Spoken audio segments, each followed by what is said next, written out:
భగవంతుడు ఉన్నాడా? ఇదిగో proof. Why to believe in God part 25. మానవులందు 10 వాయువులు ఉంటాయి. ప్రాణ, అపాన, వ్యాన, ఉదాన, సమాన, నాగ, కూర్మ, కృకర, ధనుంజయ, దేవదత్తములు అంటాం. కాబట్టి వాయువు ఏం చేశాడు? ఒక్కసారి గాలి అటు నుంచి ఇటు వీస్తే అన్నిటినీ విరగ్గొట్టగలిగిన వాడు.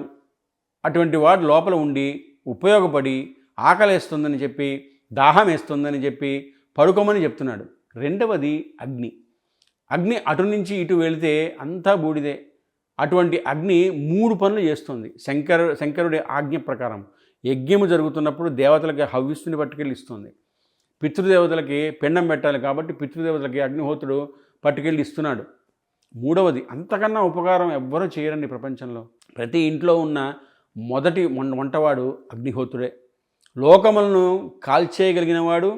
ఈశ్వర శాసనం ప్రకారంగా అంత వినయంతో మన ఇంట వంటవాడిగా వెలుగుతున్నాడు.